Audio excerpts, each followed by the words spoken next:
Hello everyone, welcome back to my channel. गोसो गोरबोनिफ्राय बयखौबो आंनि चेनेलाव बरायबाय। सपन कुमार ब्रह्मआ बिथाङा मोनसे पोस्ट होदो। बे पोस्टनि गेजेरजों जोंनि पाब्लिकनि सेम बा रायजो राजानि सेम बिथाङा मा मेसेज हरनो नागिरदों एबा बिथाङा मा पोस्ट होदो जों फार्स्टआवनो फरायना लाग्रोदिनि बिनि उनाव जों माखासे बाथ्रा सावरायनो दोङो।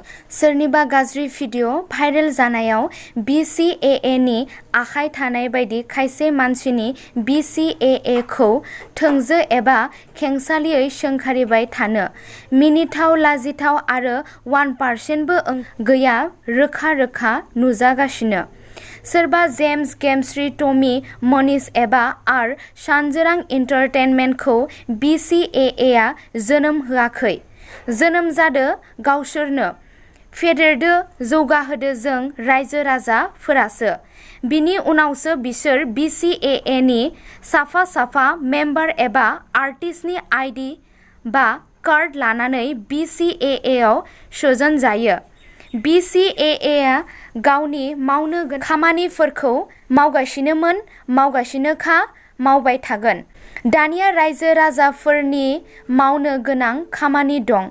बे जाबाय जाय एक्टर एक्ट्रेस लोगोसे प्रडिउसार बिसोर बर' समाजाव मिउजिक भिडिअनि एबा सावथुननि मुङाव गुबुंले थासारि लाबोगासिनो दं। बिसोरनि प्रडाक्शननि एबा इउटुबारफोरनि इउटुब चेनेलखौ आनसाबस्क्राइब खालामजोब आरो रिपर्ट होजोब। आरोबाव बुंफिनबावबाय एक्टर एक्ट्रेस प्रडिउसार डाइरेक्टर एक्सेट्राफोरखौ BCAA आ सोरजिया, जोनोम होआ। सासे एक्टर एक्ट्रेसखौ गोजौआव दिखांग्राया पाब्लिकासो। ओंखारजेननायनि उनाव जेब्ला सासे एक्टर एबा एक्ट्रेसनि पारफर्मेन्स मोजां अब्ला पाब्लिका बेखौ गोजौआव दिखाङो। बेनिफ्रायसो सासे एक्टर एबा एक्ट्रेसनि जोनोम जायो आरो बियो थारैनो गाज्रिब्ला बेखौ गाहायाव लाबोनायाबो रायजो राजाफोरानो हायो। हागोन ना रायजो राजाफोरा बे खामानिखौ मावनो? माथो खावसेयानो मोजां मोनग्राबो दं बिसोरखौलाय, अब्ला जोंलाय सोर? बिथाङा फोरमायदों जे जों सोरनिबा मोनसे गाज्रि भिडिअ भाइरेल जाबा बा पार्सनेल बाथ्रा रायलायबा जे बे BCC नि आखाइ माने पार्सनेल बाथ्रा माने एक्टर एक्ट्रेसफोरा जुदि एक्टर आरो एक्ट्रेसफोरनि सायाव गेजेराव जुदि माबा मोनसे पार्सनेल मेटार लोगोसे माबा मोनसे प्राइभेट गावसोरनि माबा मोनसे प्राइभेट भिडिअ भाइरेल जादोंबा बे BCC नि आखाइ नङा बा बेयाव BCC आ ज' जाफाया। जोंनि सावथुन मुलुगा बेबायदि थाखा थाबानो नों आं जों एक्टर एक्ट्रेस जानो हायो। दा आंबो हायो जुदि आं फार्स्टआवनो गाव थाखा गारनानै गाव मिउजिक भिडिअ बनायनानै बा माबा मोनसे फिल्म बानायनानै आं गावनो फेमास जानो हायो बा आंनि पारफर्मेन्स खालामनायखौ पाब्लिकाबो मोजां मोननांगोन। नाथाय फेमास जानो थाखाय बेयाव सोरनि आखाइ दङ? पाब्लिकनि आखाइ दङ। जों माबा मोनसे मिउजिक भिडिअ बनायनायनि उनाव जों गाव मोजां मोनबाल' जानाय नङा, पाब्लिका मोजां मोननांगोन। आंनि पारफर्मेन्सखौ नायनानै पाब्लिका मोजां मोननांगोन आरो मोजां मोननायनि उनाव गोजौ दिखांगोन आंखो। बिथाङा बुंदो जे जेन सोरबा एक्टर एक्ट्रेसखौ BCAA आ लाबोआ। फार्स्ट टु कल सृष्टि जाग्रोयो बा गाव गावसो फार्स्ट सावथुन मुलुगाव फैयो।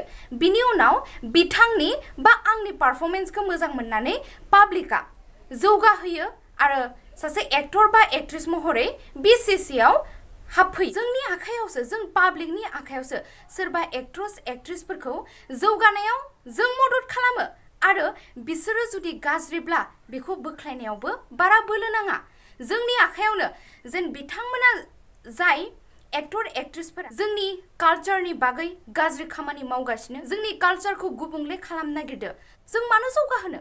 जुदि बिथांमोनखौ जों बेफोरबायदि जाथाय जानायनि उनावबो जुदि जों सापर्ट होयोबा इयुन जोलैफोरा गिनाय नङा। बेफोरबायदि गाज्रि खामानि मावनो थाखाय इयुन जेनेरेशनफोरा गिनाय नङा।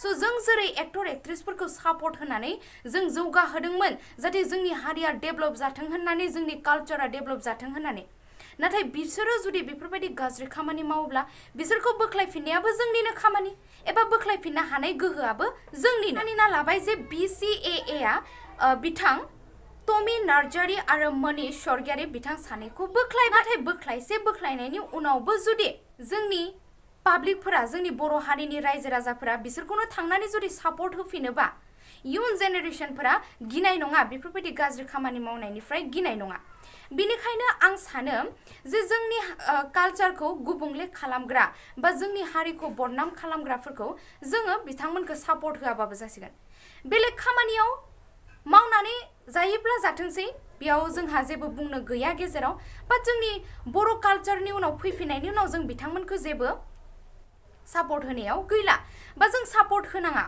अब्लासो गिगोन इयुन जेनेरेशनफोरा बेफोरबायदि गाज्रि खामानि मावनो आंनि थिंनिफ्राय आं बेखौ सानो आरो स' नोंथांमोना मा सानो जेन बेफोरो सब जोंनि आखायावसो सोरबा एक्टर एक्ट्रेसखौ गोजौआव दिखांनायाव हेल्प होयो जों पाब्लिकानो आरो बिथांमोनखौ जों गाहायावबो लाबोफिननो हायो जुदि बिथांमोना माबा मोनसे गाज्रि खामानि मावदोंब्ला जों बिथांमोनखौ डाउनावबो जोंनो लाखिनो हायो जोंनावनो बांसिन पावार दङ स' पाब्लिकनियावनो बांसिन पावार थायो आरो बिथां सपन कुमार ब्रह्म बिथां सारा जोबथायाव बुंदो जे हागोन ना जोंनि थिंनिफ्राय सोंथि सोंदो पाब्लिकनिफ्राय बिथाङा कुइसन खालामदो जेन बे खामानिखौ हागोन ना नोंथांमोना खालामनो होननानै स' जों हानांगोन जुदि जों हारिनि मोजां लुबैयोबा जों जोंनि कालचारखौ मोजां लामाजों सैथों लामाजों जुदि आवगायलांनो सानोबा जोङो बे खामानिखौ मावनो हानांगोन आरो बिथाङा बुंबावदो जे बिदि जासे जानानैबो बिदि गाज्रि मानसिखौनो उनाव थांनानै